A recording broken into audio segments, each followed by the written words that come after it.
नमस्कार, आपका बहुत स्वागत है।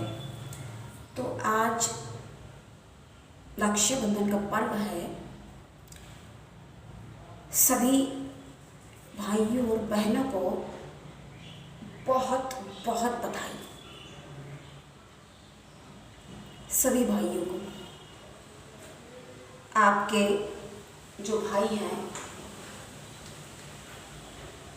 और सभी भाई जो कभी दूर होने के कारण या किसी भी कारण नहीं मना पाते हैं, नहीं पहुंच पाते हैं। देखिए, साल में एक बार ही आता है ये भाई बहन का पर्व, तो अच्छे से मनाइए। सबको ही पता है कि पर्व में क्या करना है। देखिए, हम लोग में ये तिथि की वजह से थोड़ा मतभेद सामने प्रस्तुत हो जाता है। वो क्यों हो जाता है? क्योंकि आधे आधे दिन में कई बार तिथि, मतलब एक ही दिन में दो तिथियां पड़ जाती। तो आजकल अब ये चलन सा हो गया है, बिल्कुल प्रचलन हो गया है कि हर त्यौहार जो है वो दो मनाए जा रहे हैं, दो मनाए जाते हैं। चाहे आप देख सकते हैं, चाहे जन्माष्टमी हो या कई बार बहुत सारे त्योहारों में इस तरह के मतभेद देखने को मिल रहे हैं। तो उससे आपको विचलित नहीं होना है। बस करना आपको इतना है, क्योंकि ये कहा जा रहा है जो समय अनुकूल निकल के आया है, माना जा रहा है, वो 11 तारीख यानी कि आज की शाम के समय में, शाम के समय से उचित समय माना गया है। और उसके बाद अब ये बहुत सारी बातें होती है। अब इतना तो हम आपको बताएंगे तो आपको भी समझ में नहीं आएगा, कंफ्यूज होने लगोगे। क्योंकि आप ऐसा तो है नहीं कि आप केवल एक हमें ही देख रहे हो, और भी कई सारे देखिए आचार्य हैं, आप उनको भी देख रहे होंगे या सुन रहे होंगे, उनको फॉलो भी कर सकते हो, कर रहे होगी। हाँ, बिल्कुल कर ही रहे होगे। केवल जो हमारे चैनल प्यारा है, ऐसा नहीं है कि वो सिर्फ हमारी ही बातों को समझ और जान रहा है, औरों को भी देख रहे होंगे। क्योंकि जिसको इंटरेस्ट होता है, जिज्ञासु प्रवृत्ति होती है, तो वो अधिक से अधिक जानने का और समझने का प्रयास करता है। और इसमें कोई, इसको आप ऐसे भी समझ सकते हैं, जैसे एक डॉक्टर से कोई टेस्ट करवाया, सेकेंड ओपिनियन लेना। तो ये छोटा सा हमें आपको बधाई, इस संदेश देना था, तो इस वजह से हमने आपके लिए बनाया। अभी अपलोड करते हैं, कर देंगे। तो कहने का मतलब ये है कि केवल आप राहु काल में, और हमें लगता है कि राहु काल में वैसे भी कोई नहीं करेगा, लेकिन बताना था तो ये आपके आगे के लिए भी। क्योंकि कोई भी कार्य अगर हमने आपको पहले नहीं बताया है तो आज बताते हैं। शुभ काम के लिए क्यों देर करना, शुभ काम में देरी क्यों, और शुभ कार्य तुरंत कर लो, सुबह से सीधा कहा जाता है ना। तो आप राहु काल में कभी कोई कार्य प्रारंभ ना करें। और यही हमें इसके लिए बताना था, बताना इसके लिए था, लेकिन हमने सबके लिए बता दिया कि कोई भी काम ना शुरू करें आप। तो राहु काल में केवल आपको, जो कि दोपहर में पड़ता है, आज के दिन गुरुवार के दिन दोपहर में है, और शुभ समय जो बताया गया है वो रक्षाबंधन के लिए आज शाम को और प्रातः काल, कल 12 तारीख में सुबह प्रातः काल में मुहूर्त माना जा रहा है। लेकिन अब बताइए, जो लोग दूर रहते हैं, अब हर कोई तो नहीं इन जो इंस्ट्रक्शन दे दिया गया, बता दिया गया, तो उसको फॉलो कर लेगा। हर कोई नहीं कर सकता है।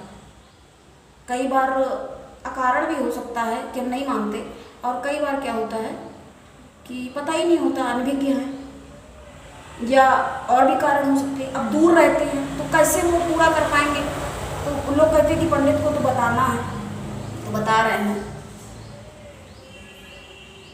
तो उतना ज़्यादा मतभेद में नहीं पड़ना है, और आराम से हर बार ये खींचतान होता है कि इसमें करना, उसमें करना। आप देखिए, अपनी सुविधा अनुसार ही करेंगे, और हमें लगता है आपको अपनी सुविधा अनुसार ही करना चाहिए। क्योंकि अब जो नहीं जा सकता है, ड्यूटी है या कोई भी कारण है, अब किसकी क्या समस्या है वो बेहतर तो खुद ही वो उसको मालूम है ना, कि हम क्या कर पाएंगे और क्या नहीं कर पाएंगे। कितना समय हम दे सकते हैं, लेकिन हर्षोल्लास के साथ आप मनाएं और किसी दुविधा में ना पड़े। मेरा कहने का तात्पर्य यही है मुख्यतः कि आप किसी प्रकार की दुविधा में ना पड़े और आराम से आप त्यौहार मनाएं। केवल आपको राहु काल से बचाव करना है और राहु काल से आप सावधान रहें। देखिए, सुरक्षा का पर्व है ये। प्रत्येक भाई बहन अब जो हैं, अब देखिए जिनके पास नहीं है वो वैल्यू उसकी समझता, जिनके पास है तो कई बार कोई बात नहीं, अच्छे से मनाइए। अपने मतभेद आपसी बातों से सुधार कर लें, सुधार हो सके तो कर लें और अच्छे से त्यौहार मनाइए, क्योंकि एक साल में एक बार ही त्यौहार आता है। अभी गया तो एक साल के बाद ही आ सकेगा। हाँ, आएगा तो ज़रूर। हर त्यौहार के साथ ही यही बात कही जाती है, यही बात लागू होती है। तो अच्छे से मनाइए हर्षोल्लास से।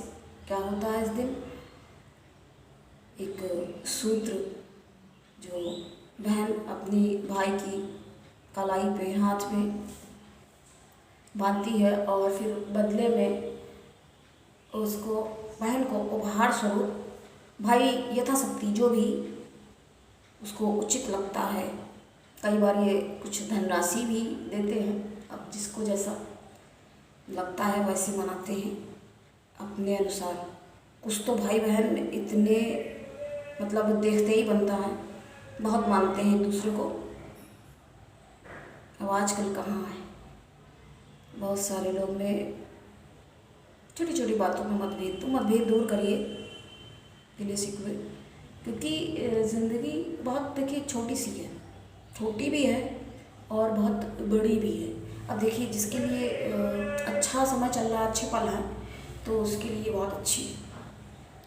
और जो किसी रोग व्याधि या समस्याओं से कुछ जूझ रहा है तो उसके लिए उसको नहीं अच्छा लगता है, जीवन रास नहीं आता है। ये क्यों हो जाता है? सम्मान स्थिति की बात है, क्योंकि परिस्थितियों बस जब अनुकूल परिस्थितियां नहीं होती हैं व्यक्ति की, तो उसको जीवन एक बोझ जैसा लगने लगता है, संघर्ष लगने लगता है। तो मेरा कहने का तात्पर्य सिर्फ इतना ही है। हम कुछ निराश, हम तो वैसे बात नहीं करते निराशा की, निराशावादी बातें कभी नहीं। हमेशा आशावादी रहिए और प्रोग्रेसिव रहिए, प्रोग्रेस करिए, चाहे लाइफ में हो, चाहे ज़िंदगी में हो, अपने जीवन में हो, क्योंकि आगे बढ़ते रहना और चलना ही तो जीवन है ना, चलते रहना। अब जैसे पानी भी है, चलता रहेगा तो वो साफ भी रहेगा, और कहीं रुक जाता है, ठहरा हुआ देखिए पानी कितना गंदा हो जाता है। तो ठहरना नहीं है, बढ़ते रहना है, आगे बढ़ना है, प्रयास करना अपनी तरफ से। देखिए यथाशक्ति जितना हो सकता है उतना प्रयास करें, खुश रहें, क्योंकि बहुत ही कम वक्त और मिल पाता है। देखिए बहुत सारे लोग देखिए मर गए, चले गए, नहीं मिला त्यौहार। यही कहा जाता ना, ये त्यौहार देखो पता चला 4 ही दिन बाद, 5 दिन बाद है। ऐसा हमने स्वयं भी देखा है। पता चला, इसके बारे में हमको पता नहीं, कार्यक्रम पता चला होने वाला है, 3 ही दिन बचे हैं, लेकिन जब नहीं है भाग्य में उसको उस खुशी को एंजॉय करना या उसको देख पाना, तो वो उसको नहीं प्राप्त हो पाता। और मिलना है तो ज़रूर मिलेगा। इसीलिए कहा जाता ना, भाग्य में है तो मिलेगा ज़रूर, लेकिन प्रयास तो करिए ना। तो अच्छे से हर्षोल्लास से मनाइए। एक बार फिर से आपको हार्दिक बधाई, रक्षाबंधन की हार्दिक शुभकामनाएं सभी भाइयों, सभी को नमस्कार।